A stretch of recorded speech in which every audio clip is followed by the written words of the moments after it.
Okay, if you're just joining me, I forgot to record the opening session. So I'm going to share my screen with you and give you a quick overview of what we are accomplishing, and then I'll bring you back to the action. So this session is called "Should We Test Media Literacy?" We've got some distinguished panel members. We're responding to the post by Mark Newton. He posts this thing 6 or 7 or 10 times a week. Demonstrated media literacy proficiency should be required for graduating from high school and being admitted to college and the military. And that is a really cool idea, but it would require the creation of a high stakes test, right? So should we develop a media literacy test? Can we develop a media literacy test? These are the two questions that we're discussing right now. One of the reasons why I created this session, because Daria from MTV told me that we need to be careful what we wish for. Should we have a media literacy test? Well, maybe, and maybe not. And so we're going to think a little bit about how we might create such a test and what it could be used for. We're going to use the Discuss to Discover protocol. This is a small group activity that involves these stages. After we get oriented to the issues, we break out into groups. We use a protocol to structure our response to those 2 inquiry questions. And then we come back, we get some reflection from the panel members, and then to end, we play a little role-playing game. So we talked about how there are stakeholders for testing media literacy. Of course, the learner, the society, of course, the local, state, and federal governments, of course, the workplaces and businesses and the media institutions and the educational institutions and the testing and credentialing industry and the educators themselves. All of that is situated in the cultural context, because the way Bulgaria does this will be different from the way Brazil does this, will be different from the way Croatia does this, will be different from the way that the United States does this. And all of this also has to be thought through in relation to now and to the future, right? Because a test is actually an attempt to improve the future, but we've got to think that through in a very specific way. So we're going to think about the law of unanticipated consequences. That's the guy pushing the domino, but it turns out that he's not just pushing the domino. He's creating a media literacy test, but then what? Right? And so we're going to use the work from Robert Merton to reflect on the unanticipated benefits, the unanticipated drawbacks, and what Merton called the perverse effects, right? The possibly dangerous or difficult potential impact of creating a media literacy test. Okay, so I gave everybody access to the Google Doc link, and Cornelia, I see you now have that. Let me share that link with you in the chat. I'm going to share that link with you in the chat here, copy that link and put it into the chat right here. And now you have that, and I'm ready to put you into a group. I'd like you to join group 3. Okay? All right, have fun.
Okay, we are waiting for people to come back from the small group breakout rooms where they have been working to sort of discuss these two focus questions.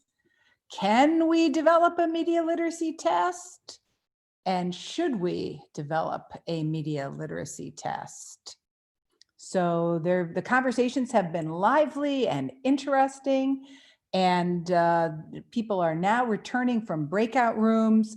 For the last 15 minutes or so, these teams have been discussing these two questions. Can we develop a media literacy test? And should we develop a media literacy test? I'd like to hear from representatives in each of the rooms. Seth, Faith, Karen, Marina, and Mike. I'm going to ask you to spend 90 seconds or so, 90 seconds or 2 minutes, making some observations that were useful to you or thought-provoking for you or curious for you. Mike, how about if you go first? Mike, me, or would you like Mike Yeah. Spikes? We were in the same group. Okay, so we're on slide 10 if you want to play along with our notes, but we first off tackled Faith's question of test and evaluation and came out really wanting to focus on assessment for learning as an ongoing sort of something that would inform how students and teachers are doing with their own work around certain concepts that they might be grappling with in media literacy. And you're taking over my screen. Okay. Oh, sorry. That's okay. Like my Zoom. No. You can do that. That's good for chat, Michael. I'll put it in the chat. I'll put the link in the chat just for people who might want to follow along. It was good for everybody. It just it's changed where my screen was when you screen shared, but I could see it once I reoriented.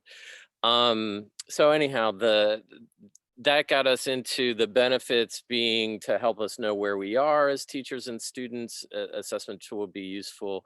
Constructed response would be could be useful, as in like open-ended narrative kind of responses to that would allow some choice in how students demonstrated what they were learning. And the idea of a benefit that a common, and we laughed at this emerged kind of naturally without thinking of Common Core proper, but that there would be a core that people could see as accessible across different contexts of certain concepts that that we would agree on in media literacy as accessible. Then drawbacks being the flip side of that, limiting what could be measured. Constructed response can be cost heavy. And if that led to getting more codified in licensure dependent assessments, that was seen as a drawback.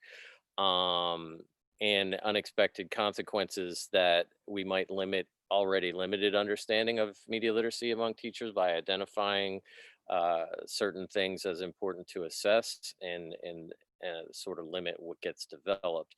We wandered into the should we in this conversation and got out like really stuff about who gets to decide, common grounding, and the need for an international theoretical grounding, worrying about unexpected possibilities about could this oppress certain groups, both by region, by national, and I was thinking even like exacerbating and creating achievement gaps, the way that standardized tests can be critiqued, summative tests can be critiqued as being racist and perpetuating various oppressions. So wonderful. Thank you so much, Michael. We're going to turn next to Marina. Marina, what topics did your group talk about, and what slide, or to give us a 2-minute summary of what happened in your in the room where your conversation took place? Yeah, since we have really a little time, I will be really short, not to repeat Mike. So we were talking about that it's possible to actually measure it, and it can be assignments, it can be tests, but not possible measure behavior in the future, for example. And Frank in our group told that he would do that like a reflective question for students in the end, like a self-reflection to think what sources they choose, why they choose. And as Urana told me one day, that reflection is the first step to changes in behavior, actually, and in actions. And regarding evaluation, should we develop media literacy tests? What drawbacks can be here?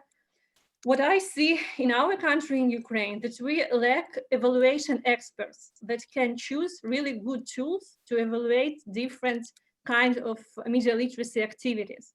And for example, if tool can be chosen not really good, the results of evaluation can be unpredictable. Whether they will show us that this media literacy program is super, but it's not actually indeed, or it can be the wrong thing that you don't have any results of your media literacy, for example, in social media, so don't do that. It's not efficient.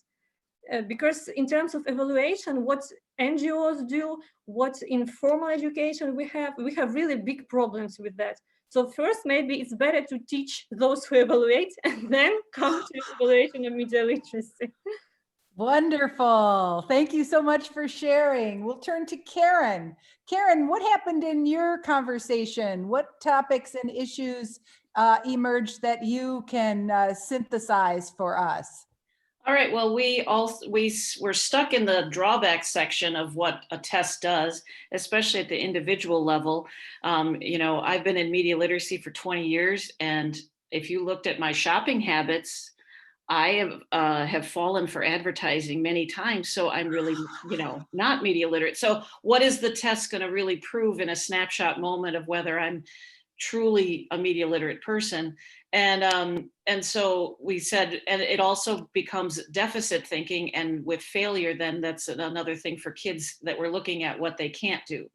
And so we had a great shift when Trisha mentioned, how about we flip what we look at and not look at individual testing results, but look at data, large data sets, and focus more on collecting data about how are kids engaging with media education in schools. I work with arts groups in Wisconsin who are pushing to get arts classes listed on the state report card.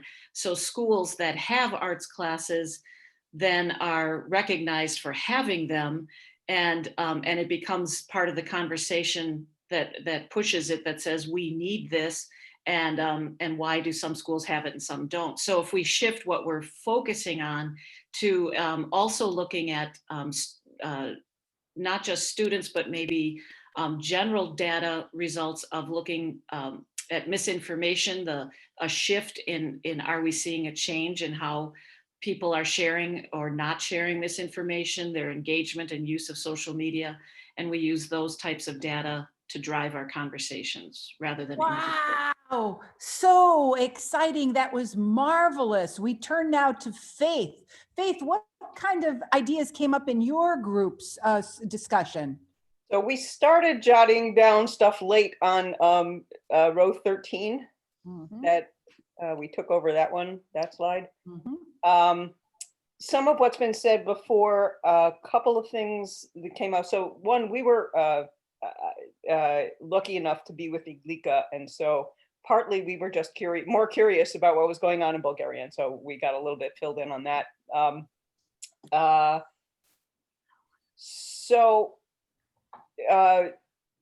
One, we looked at the question and, you know, can we develop a test like one? No. And we aren't talking a singular test, and we had lots of concerns. We shared concerns that other people had about standardized testing and all of the problems that go along with that, and how it exacerbates inequities, and that could be an issue.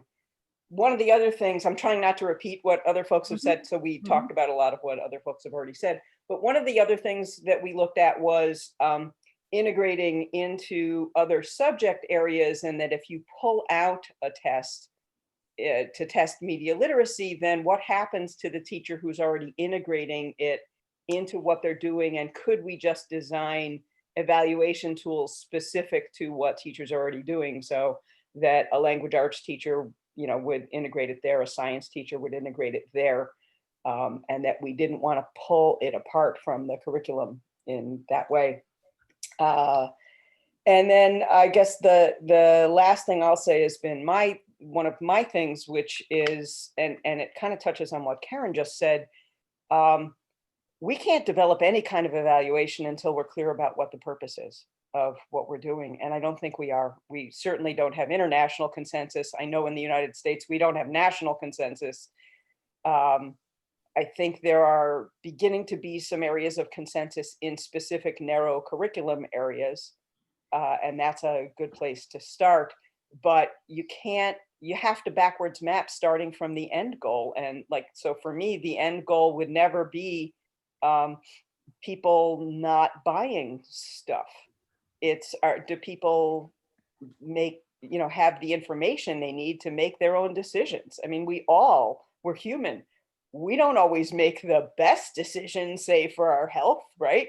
Sometimes that chocolate bar just looks really good and we want it, and it has nothing to do with being media literate or not. So I think we have to be really clear about what it is we would measure.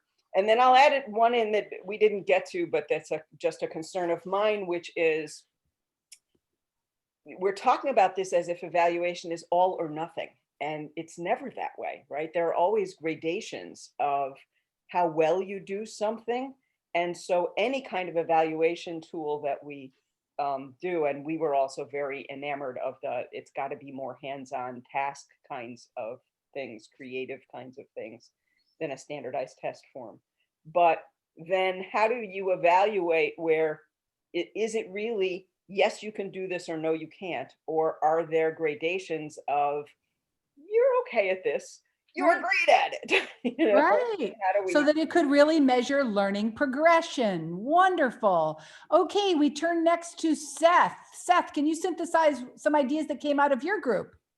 Yeah, I think we covered a lot of the ground that people have already mentioned. But I think it's worth mentioning just the kind of already existing obsession with testing that we have, and wouldn't that kind of ruin things, especially when there's the achievement gap that some have already mentioned. We know is a problem. We agree that at least some kind of portfolio approach would be the way to go, rather than just kind of summative or quantitative approaches. Folding into ELA standards might be the way to go, to at least put it on everyone's radar. On the other hand, I think some have alluded to it at least forces the conversation, and it would force us to get on the same page in terms of what this could and should look like. And I think that's the real case to be made for this. I would ask Mark Newton what he has in mind if he's such a proponent of this. How does he see this going forward in a way that is politically viable and works pedagogically and everything else, and doesn't create an achievement gap. But I think those are kind of the big issues we touched on. I think that's again, like the case to be made for this is it forces the conversation. It really does put it in everyone's classroom, because as Kate and Fred told me, it's not something that everybody is going to just naturally gravitate towards. Even if we really get the word out and encourage everybody to do this, it's not necessarily going to be something that becomes even part of the mainstream. So the test would, some sort of assessment would at least get it in the space. Great observation. And boy, you do anticipate the final activity. We only have a few minutes for this activity, but here it is. Now it's your time to talk back to Mark Newton. Mark Newton says, let's all get behind a national drive to require demonstrated media literacy proficiency to graduate high school and be admitted to college in the military. You have three options. Yes, and finish the sentence. Yes, but finish the sentence. Or no, because. Are you ready to talk back to Mark Newton? Okay, so who wants to begin? I'll be Mark. Hey, I heard you guys had a session at the Northeast Media Literacy Conference where you talked about my great idea. What do you think? I'll say yes, Mark, but we have significant concerns about what this would look like, the best way to do it, how to avoid an achievement gap, and how to make this politically viable, because we know there would be a ton of opposition to even the most basic level of approach to this.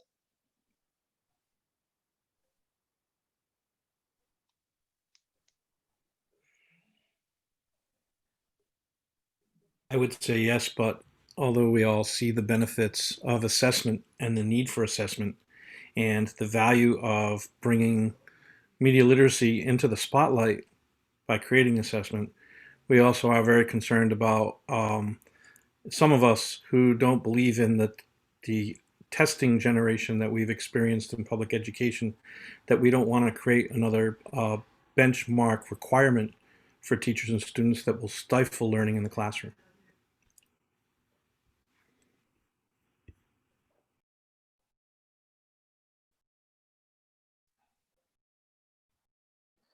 All right, I have one that just occurred to me. How about yes, but the assessment of media literacy should be folded into existing assessments across all domains?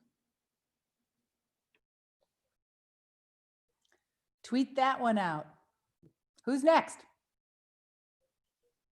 I don't want to answer the yes question. I want him to tell me more about what he says, demonstrated proficiency. Demonstrated proficiency of what? At media literacy. Yeah, what does that mean exactly in his mind? That's where I would start. All right, I love it. Two more people. How you talk back to Mark Newton? He wants us to talk back to him. What are you going to say?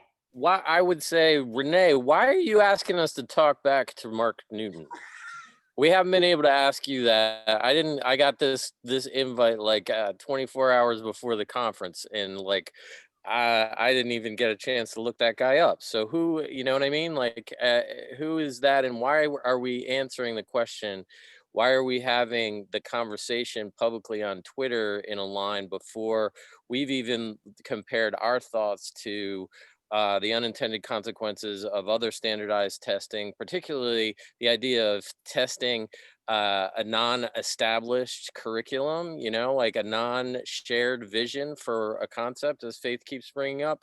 And something none of us have brought up is the construct around all this, that testing has been critiqued as contributing to a neoliberal project to individualize skills in education without thinking of community outcomes and anything like that. That I thought I was going to get a chance as a panelist to say stuff like that, but I needed to say it in 30 seconds. Go.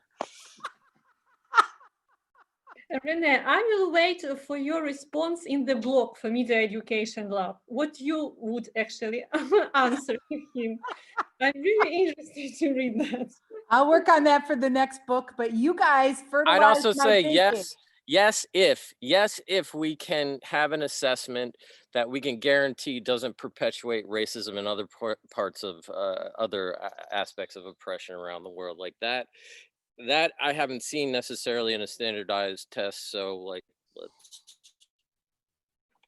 let's if we hadn't have that guarantee, sure.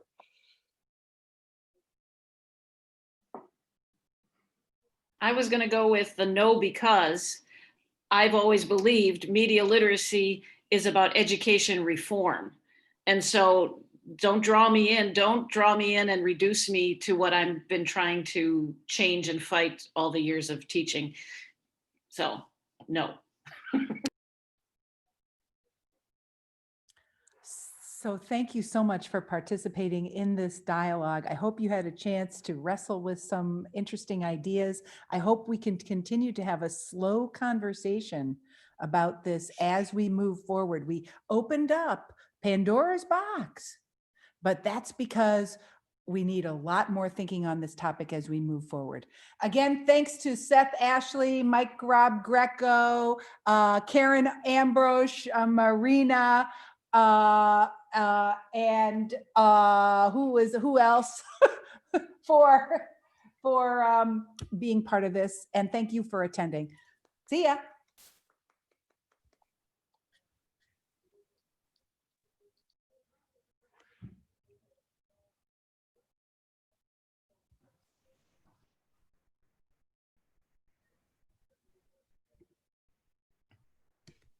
Hello.